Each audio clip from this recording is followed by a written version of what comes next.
In this video, we're going to learn how to identify the different conic sections. We've studied 4 different conic sections, really 3 different conic sections.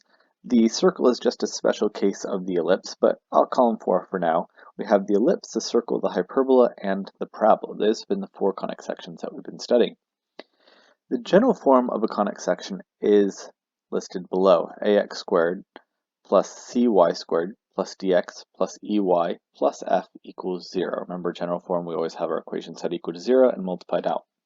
Now, obviously, I'm missing a b in here, and that b is reserved for the xy term. There's potentially a bxy term, and that causes a rotation of axis of these other shapes. So we can take all of these ellipses. If we think about, what a ellipse looks like, we know it's that shape there, or it could be going up and down.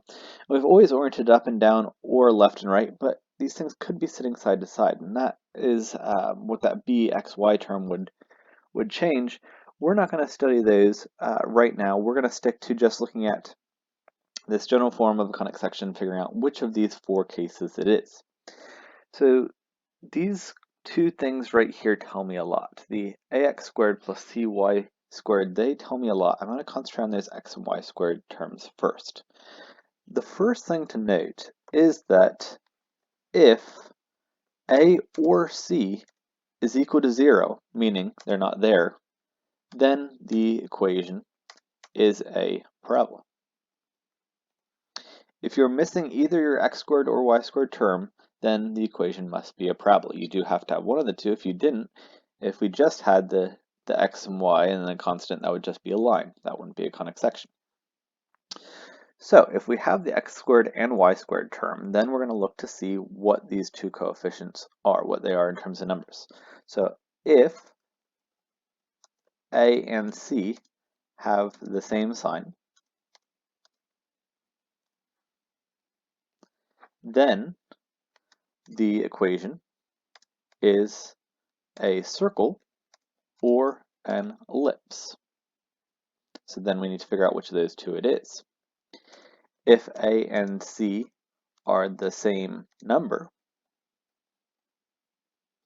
meaning a is equal to c, then the equation is a circle. If a and c are different, meaning a is not equal to c,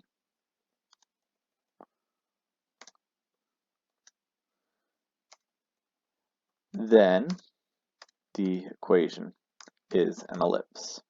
So if those coefficients on the x squared and y squared terms are different, it's an ellipse. If they're the same, it's a circle. So finally, if a and c have different signs, meaning one is positive and one is negative,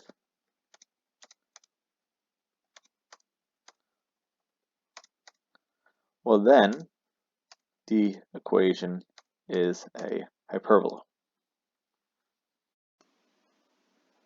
So let's just recap again on this formula. If we see that either there is only an x squared or a y squared, that tells us that it is a parabola. If we have both the x squared and y squared, we're going to look at the signs. If the signs are the same, it's going to be either a circle or ellipse. If the signs are different, then that tells us it'll be a hyperbola. If the signs are the same, we have to decide which of the 2 it is, a circle or ellipse. So we're going to look at the values. If the number in front of the x squared and the y squared are both the same, if those numbers are the same, it has to be a circle. If the numbers are different, and it will be an ellipse. Let's take a look at a couple examples. All I want to do here is identify which conic section I have. I don't care what its center is, its vertex, I don't care what it looks like in that standard form. I just want to identify which conic section each of these examples is. If we look at the first equation, we see that we have an x squared and y squared. And that's all I care about. I don't really care about what else is happening. I see that I have an x squared, y squared. Tells me it can't be a parabola, it must be one of the other 3. I look at the signs are the same, so it can't be a hyperbola.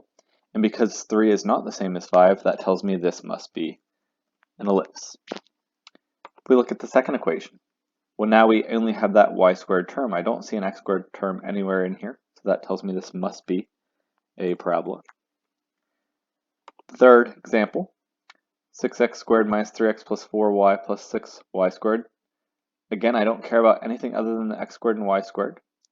The 6's are the same sign, and they're also the same because we have that x squared and y squared. Can't be a parabola because the signs are the same, has to be a circle or ellipse, and because the values are the same, it is a circle. And finally, if we look at this last one, nearly the same as the third example, we have the 6x squared, but this time we have a minus 6y squared. So because those two signs are different, even though the numbers are the same, the signs are different, that tells us this must be a hyperbola.